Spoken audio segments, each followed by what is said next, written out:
तो हेलो दोस्तों, कैसे हैं आप लोग। उम्मीद करते हैं बढ़िया होंगे और अपनी पढ़ाई को बहुत ही ज़बरदस्त तरीके से कर रहे होंगे। तो इस साल हम लोग क्लास 10th का यूपी बोर्ड का मैथ और साइंस पढ़ा रहे हैं, जिसमें हम साइंस पढ़ा रहे हैं। और साइंस में अभी पिछले वीडियो में हमने आपको बताया था अवतल दर्पण के उपयोग। इस वीडियो में हम लोग 3 टॉपिक को डिस्कस करने वाले हैं। अवतल दर्पण के आपका अवतल दर्पण द्वारा प्रतिबिंब का बनना, सॉरी, अवतल दर्पण के उपयोग बोल दिए।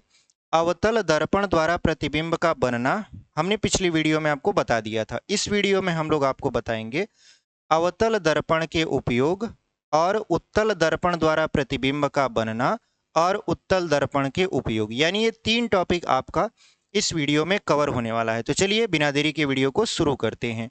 तो यहाँ पर देखिए, आज हम लोग 3 टॉपिक को पढ़ने वाले हैं। कौन कौन सा? सबसे पहले हम लोग पढ़ेंगे उत्तल दर्पण द्वारा प्रतिबिंब का बनना। ठीक है, उत्तल दर्पण द्वारा प्रतिबिंब का बनना। तो उत्तल दर्पण द्वारा प्रतिबिंब का बनना, इससे पहली वाली वीडियो में हमने बताया था अवतल दर्पण द्वारा प्रतिबिंब का बनना। अगर आपने वीडियो नहीं देखा है तो जाकर देखिए, वो वीडियो बहुत ही अच्छा होने वाला है, आपको पूरी चीजें समझ में आएंगी। तो यहाँ पर हम लोग उत्तल दर्पण द्वारा प्रतिबिंब का बनना देखेंगे। तो उत्तल दर्पण में 2 ही कंडीशन होता है। 2 कंडीशन कौन कौन सा होता है? तो हम लोग पहला कंडीशन देखेंगे। कौन सा? सबसे पहले यहाँ पर जब वस्तु अनंत पर जब वस्तु अनंत पर स्थित हो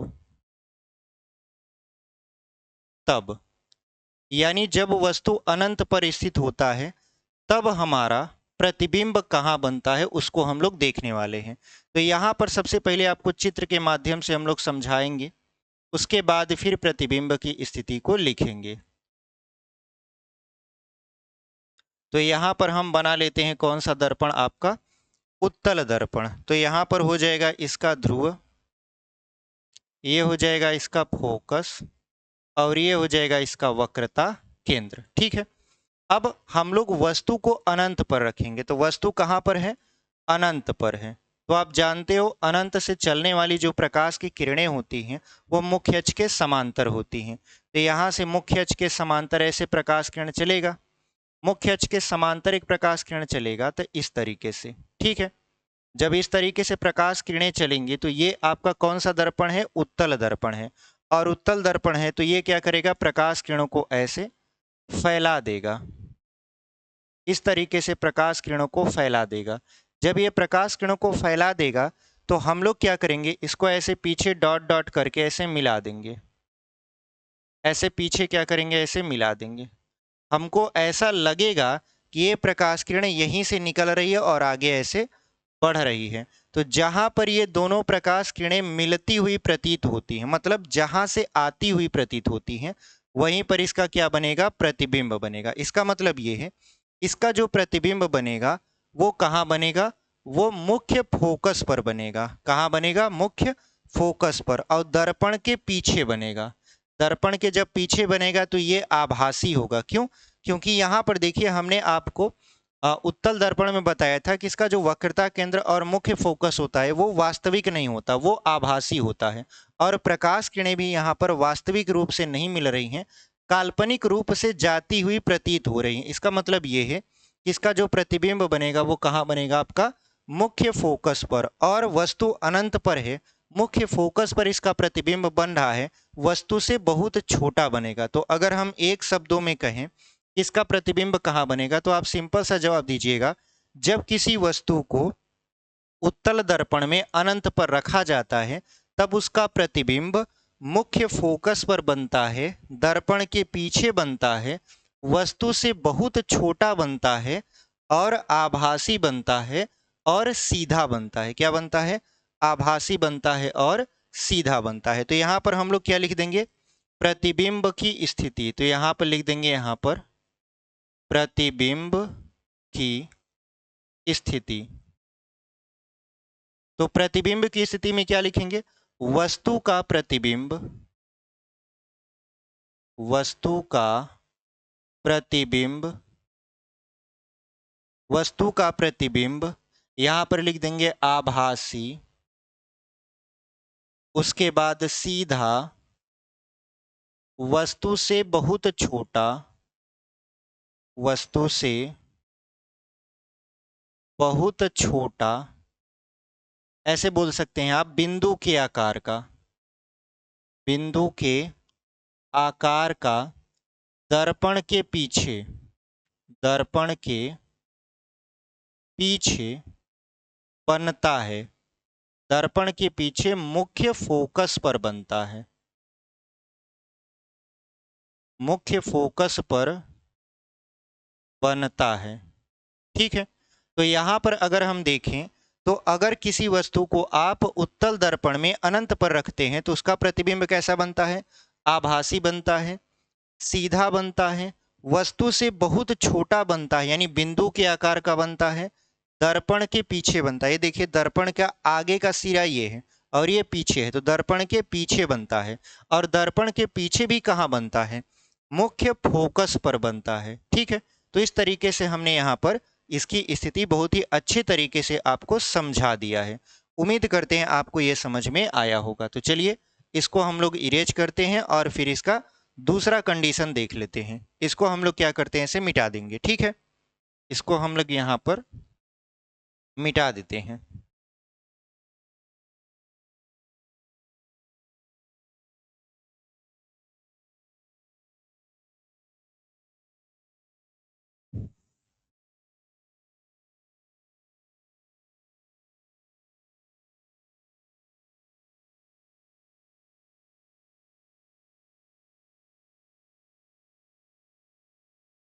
दूसरा देखिए, दूसरा क्या है? जब वस्तु को अनंत तथा ध्रुव के बीच रखा जाता है, यानी यहां पर दूसरा कंडीशन क्या है? जब वस्तु को अनंत तथा ध्रुव के बीच रखा जाता है, जब वस्तु को कहां रखा जाता है? अनंत और ध्रुव के बीच, तब प्रतिबिंब की स्थिति क्या होगी? ठीक है, तो देखिए यहां पर सबसे पहले हम चित्र बना के आपको समझाएंगे, उसके बाद फिर प्रतिबिंब की स्थिति को लिखेंगे ताकि आपको बहुत ही अच्छे तरीके से समझ में आ जाए। ठीक है, तो ये हमारा रहा उत्तल दर्पण, इसको अपसारी दर्पण भी कहते हैं। तो यहाँ पर हो गया आपका ध्रुव, यहाँ पर हो गया आपका मुख्य फोकस और यहाँ पर इसका वक्रता केंद्र। अब वस्तु को हम कहाँ रख रहे हैं? अनंत और ध्रुव के बीच। अनंत और ध्रुव के बीच क्यों रख रहे हैं? क्योंकि आप देखिए इधर ना तो वक्रता केंद्र होता है, ना तो फोकस होता है। इसका मतलब ये है इधर कुछ हो ही नहीं करता अनंत के अलावा। तो पहला है अनंत पर, दूसरा हम लोग कहाँ रख सकते हैं? अनंत और ध्रुव के बीच में कहीं पर भी रख सकते हैं, क्योंकि यहाँ पर इस तरफ ना तो एफ होता है ना तो सी, जिनके ऊपर या जिनके बीच में हम वस्तु को रखें। ठीक है, इसी वजह से उत्तल दर्पण में केवल दो ही कंडीशन होता है, एक तो आपका अनंत होता है और दूसरा अनंत और ध्रुव के बीच में। तो हम लोग दूसरा वाला कंडीशन पढ़ रहे हैं। सपोज दैट यहाँ पर मान लेते हैं हम लोग कि हमारा ये वस्तु है जो कि अनंत और ध्रुव के बीच में रखा गया है। अब यहाँ से जो प्रकाश किरण ऐसे चलेगी वो दर्पण से टकराएगी और टकराने के बाद ऐसे फैल जाएगी, और एक प्रकाश किरण हम यहाँ से गुजारेंगे, देखेंगे कि ये दर्पण से टकराकर वापस लौट आ रहा है। इसका मतलब ये है कि ये जो प्रकाश किरण ऐसे टकराकर बाहर की तरफ चली जा रही है, मतलब फैल जा रही है, ये जरूर मुख्य फोकस से होकर जा रही है, ऐसे मुख्य फोकस से होकर जाती है। ठीक है, दूसरा ये जो प्रकाश किरण दर्पण से टकराया और टकराने के बाद वापस लौट गया, इसका मतलब ये है कि ये कहीं ना कहीं आपका वक्रता केंद्र से होकर जा रहा है। ठीक है, तो ये दोनों प्रकाश किरणें जहां पर एक दूसरे को काटती हुई प्रतीत होती है, काटती नहीं है, काटती हुई प्रतीत होती हैं, वहां पर इसका प्रतिबिंब बनने लगता है। तो प्रतिबिंब देखिए इसका यहां बनेगा। ठीक है, इसका मतलब ये है कि अगर आप किसी वस्तु को कहां पर रखोगे? अनंत और ध्रुव पर रखोगे तो उसका जो प्रतिबिंब बनेगा वो ध्रुव और मुख्य फोकस के बीच बनेगा, वस्तु से छोटा बनेगा और सीधा बनेगा। देखिए वस्तु भी सीधा है तो प्रतिबिंब भी सीधा है, यानी सीधा बनेगा, आभासी बनेगा और दर्पण के पीछे बनेगा। अगर आप चित्र को थोड़ा सा ध्यान दो तो आपको सारी चीजें जो हम बोल रहे हैं वो समझ में आएगी।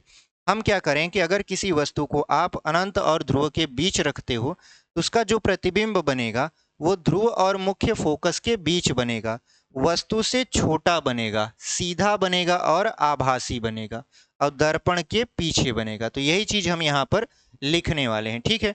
तो चलिए यहाँ पे लिखेंगे प्रतिबिंब की स्थिति,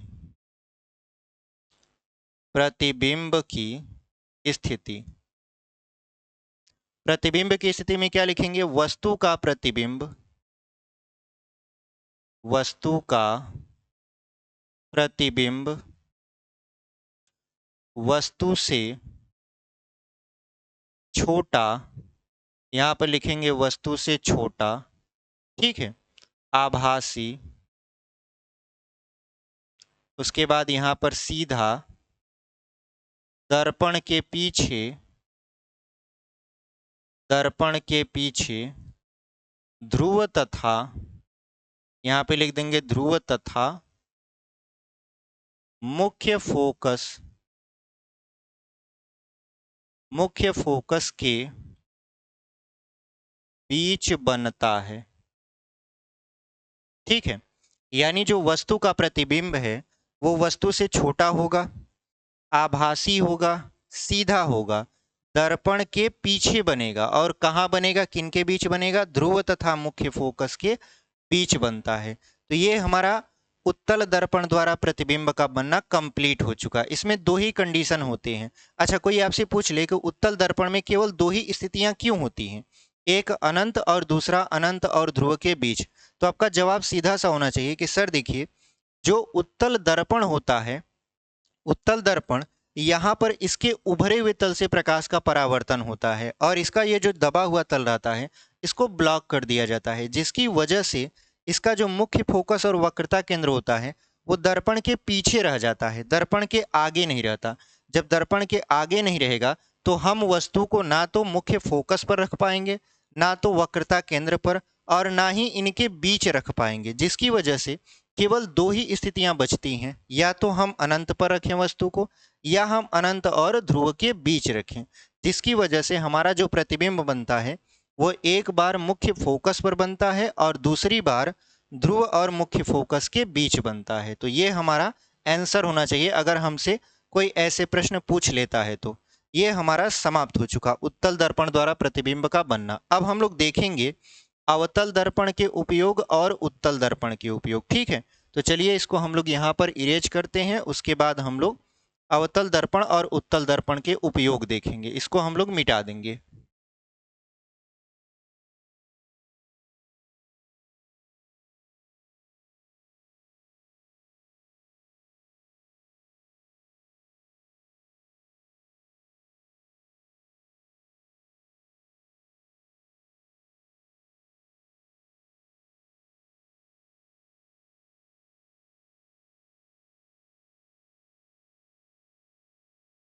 चलिए यहाँ पर हमने इसको मिटा दिया एकदम बेहतरीन तरीके से। अब देखिए, अब यहाँ पर हम लोग लिखेंगे, हमारी जो अगली हेडिंग होगी वो होगी अवतल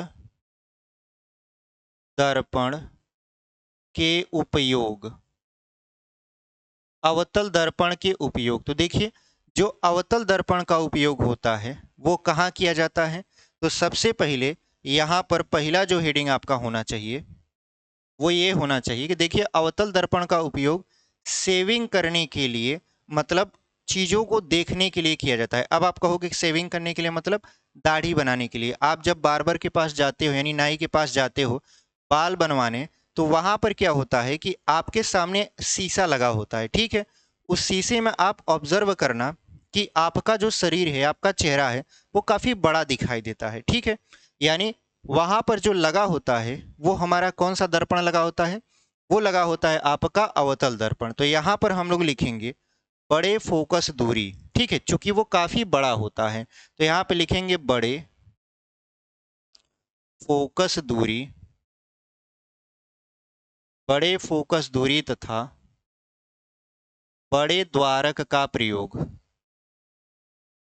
बड़े द्वारक के अवतल दर्पण का उपयोग दाढ़ी बनाने के लिए किया जाता है। दाढ़ी बनाने के लिए उपयोग किया जाता है। ठीक है, उपयोग किया जाता है यानी जो आपके बड़े फोकस दूरी और बड़े द्वारक के अवतल दर्पण होते हैं उनका उपयोग दाढ़ी बनाने के लिए भी किया जाता है। तो पहला यूज तो इसका ये हो गया। दूसरा जो होता है, जो डॉक्टर होते हैं, डॉक्टर आंख, कान, नाक, गले की जांच करने के लिए यानी अंदरूनी हिस्से को देखने के लिए अवतल दर्पण का उपयोग करते हैं। तो यहाँ पर डॉक्टर द्वारा, डॉक्टरों द्वारा, ठीक है, डॉक्टरों द्वारा अवतल दर्पण का उपयोग नाक, उसके बाद कान तथा गले की जांच करने के लिए, गले की जांच करने के लिए किया जाता है। यानी डॉक्टरों द्वारा अवतल दर्पण का उपयोग नाक, कान, गले आदि की जांच करने के लिए किया जाता है। ठीक है, यानी अंदरूनी हिस्से को देखने के लिए इसका यूज करते हैं।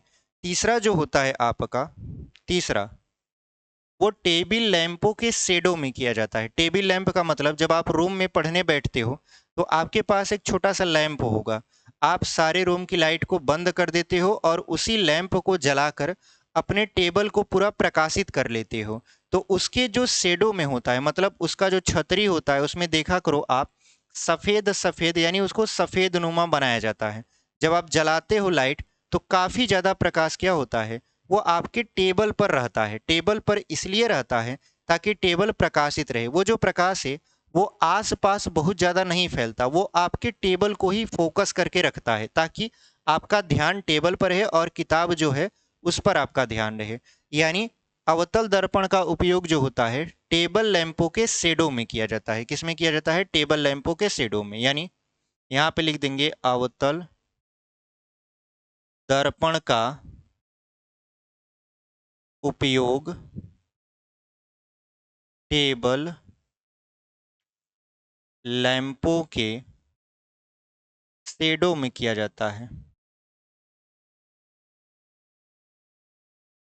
शेडो में किया जाता है। ठीक है, जैसे अगर हम चित्र बनाए तो मान लेते हैं ये हमारा स्टैंड हो गया और यहाँ पर ऐसे हमारा लैंप होता है। ठीक है, यहाँ पर बत्ती लगी होती है। तो ये जो आपका लैंप होता है, ये जो बत्ती लगी होती है, इसके यहाँ पर देखेंगे तो शेडो में क्या होता है, चमकदार चमकदार पृष्ठ लगा होता है। वो आपका अवतल दर्पण की तरह काम करता है। ठीक है, तो इस तरीके से हमने देखा कि जो अवतल दर्पण है उसका उपयोग टेबल लैंपों के शेडो में भी किया जाता है। तो यहाँ तक पहुँच गए।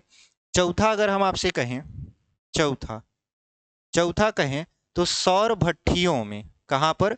सौर भट्ठियों में अवतल दर्पण का उपयोग किया जाता है। सौर भट्ठियों का मतलब होता है ऐसी भट्ठी जो सोलर पैनल से चलती है, मतलब सौर ऊर्जा से चलती है, सोलर पैनल से नहीं, सौर ऊर्जा से। उसमें होता क्या है कि देखिए, जैसे हमको क्या करना है कि किसी वस्तु को गर्म करना है, तो गर्म करना है तो हम क्या करेंगे, ऐसे बड़े बड़े आपके अवतल दर्पण, बड़े बड़े अवतल दर्पण को हम लगा देंगे और यहाँ से जो प्रकाश सूर्य का आएगा ये अवतल दर्पण क्या करेगा, उसको एक जगह एकत्रित करेगा और एक जगह जब एकत्रित करके फोकसित करेगा तो वो हमारा पानी को गर्म करने या वस्तु को गर्म करने के काम आएगा।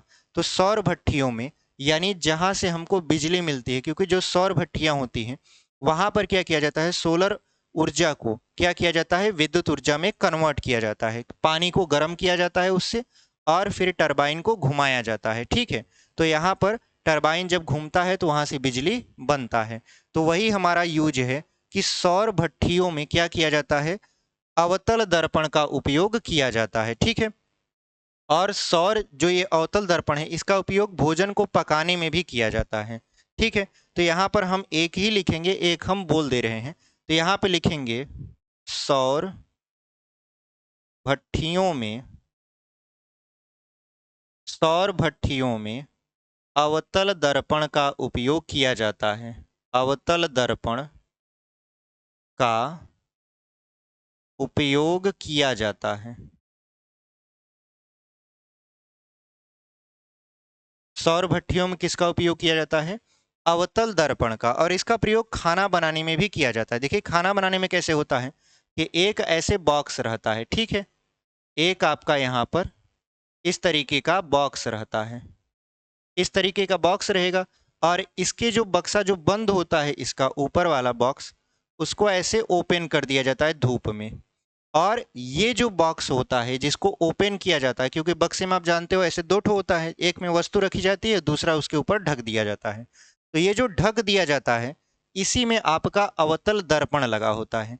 अब यहाँ पर अगर हमको किसी वस्तु को बनाना है, मतलब वस्तु को रख कर और आपको खाना बनाना है, जैसे हम कुकर रख दें, तो यहाँ पर हम क्या कर देंगे, कुकर रख दें या वो रख दें, क्या बोलते हैं, कोई बर्तन रख दें। ऐसे मान लेते हैं हमने बर्तन रख दिया, इसमें हमारा भोजन है, इसमें हमारा क्या है, भोजन है। अब क्या करते हैं, इसको ढक देते हैं, और इसके ऊपर, यानी इसके ऊपर भी ग्लास लगा होता है, ठीक है, ग्लास मतलब कांच से ये बंद होता है। अब जब भी प्रकाश आएगा ऐसे, जब भी ऐसे प्रकाश आएगा, तो ये प्रकाश को क्या करेगा, इस तरीके से इन बर्तनों पर फोकस करेगा। जब इन बर्तनों पर फोकस करेगा तो बर्तन गर्म होगा, और जब बर्तन गर्म होगा तो उसमें रखा खाना भी गर्म होगा। तो धीरे धीरे ये जो कच्चा वाला भोजन रहता है वो धीरे धीरे पक जाता है। तो इसका उपयोग भोजन को बनाने में भी किया जाता है, अवतल दर्पण का। तो हमने अवतल दर्पण के 4 बड़े यूजेज देखे, ठीक है। अच्छा, इसका उपयोग रेलवे इंजन, सर्च लाइट और उसके बाद स्ट्रीम इंजन के अंदरूनी पार्ट को देखने के लिए भी किया जाता है। तो पहला तो हमने देखा बड़े फोकस दूरी तथा बड़े द्वारक के अवतल दर्पण का उपयोग दाढ़ी बनाने में किया जाता है। दूसरा हमने देखा कि डॉक्टरों द्वारा अवतल दर्पण का उपयोग नाक, कान, गले आदि की जांच करने के लिए किया जाता है। तीसरा हमने देखा कि अवतल दर्पण का उपयोग जो होता है वो टेबल लैंपों के शेडो में किया जाता है।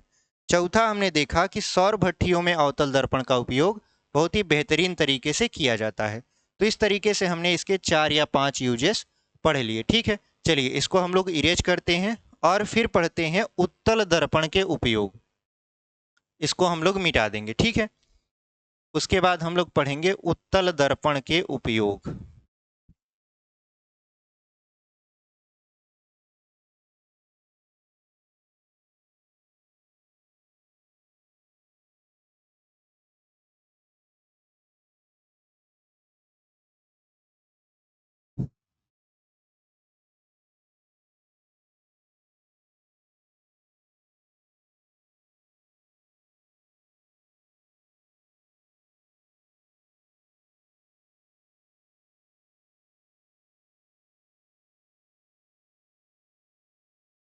चलिए यहाँ पर अब हम लोग पढ़ने वाले हैं आपका उत्तल दर्पण के उपयोग। उत्तल दर्पण के उपयोग, ठीक है। उत्तल दर्पण के उपयोग थे, इसके दो बहुत बड़े उपयोग हैं, उसको आप समझ लीजिए। पहला जो होता है वो होता है वाहनों के साइड मिरर के रूप में, यानी जो हमारी 4 पहिया गाड़ी होती है, 2 पहिया गाड़ी होती है, उसमें जो शीशा लगा होता है वो अवतल नहीं उत्तल दर्पण होता है। यानी उत्तल दर्पण के पहले यूज में हम आपको बताएं कि जो वाहन चलते हैं सड़क पर, उनमें जो साइड मिरर लगा होता है, यानी जो साइड में शीशा लगा होता है, वो आपका उत्तल दर्पण होता है। उत्तल दर्पण का उपयोग वाहनों के साइड मिरर के रूप में क्यों किया जाता है? उत्तल दर्पण का उपयोग वाहनों के साइड मिरर के रूप में इसलिए किया जाता है ताकि काफी दूर पीछे से चली आ रही गाड़ी को आसानी से देखा जा सके, क्योंकि जो आपका उत्तल दर्पण होता है वो छोटे से एरिया में काफी बड़े एरिया को दिखा देता है, मतलब रहेगा छोटा सा ही लेकिन बहुत बड़े एरिया को अपने अंदर कैप्चर कर लेता है, ठीक है।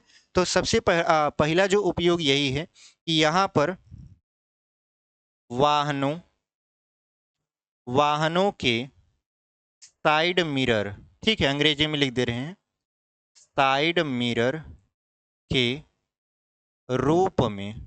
पहला हो गया वाहनों के साइड मिरर के रूप में। कभी कभी ये क्वेश्चन पूछ भी लेते हैं, क्लास में पूछ लेते हैं या पेपर में भी पूछ लेता है कि ये बताइए उत्तल दर्पण का उपयोग वाहनों के साइड मिरर के रूप में क्यों किया जाता है। तो हमने आपको बताया कि उत्तल दर्पण का उपयोग वाहनों के साइड मिरर के रूप में इसलिए किया जाता है क्योंकि ये बहुत बड़े एरिया को बहुत छोटे एरिया में, यानी बहुत छोटी सी जगह में बहुत बड़े एरिया को दिखा देते हैं, जिसकी वजह से अगर कोई बड़ी गाड़ी चल रही है और उसके पीछे छोटी गाड़ी आ रही है तो जो बड़ी गाड़ी का ड्राइवर है वो उस साइड मिरर में उसको देख लेता है और पता कर लेता है कि वो कितना नज़दीक है या कितना दूर है, उसके हिसाब से वो उसको साइड दे देता है। या छोटी जो गाड़ियां होती हैं वो पीछे से आ रही बड़ी गाड़ियों को पहले ही देख लेती हैं ताकि वो दूसरी गाड़ी को साइड दे दें, ठीक है। इससे दुर्घटना जो होती है वो आपकी टल जाती है। नहीं, कभी कभी क्या होता है कि गाड़ी अगर आप बैक कर रहे हो और शीशा नहीं लगा हुआ है तो आप पीछे देख ही नहीं पाओगे, अंदाजा ही नहीं लगा पाओगे कि यहाँ पर पीछे कोई गाड़ी है या कोई व्यक्ति या कोई जगह है, तो आपका जो गाड़ी है वो उससे टकरा सकता है। तो इससे बचने के लिए क्या किया जाता है, आपका उत्तल दर्पण का साइड मिरर लगा दिया जाता है, ठीक है, ताकि आप बहुत अच्छे तरीके से पीछे भी देख पाओ। और आगे तो शीशा लगा ही होता है, ठीक है, आगे तो आप देख ही पाते हो। तो वाहनों के साइड मिरर के रूप में इसका यूज किया जाता है।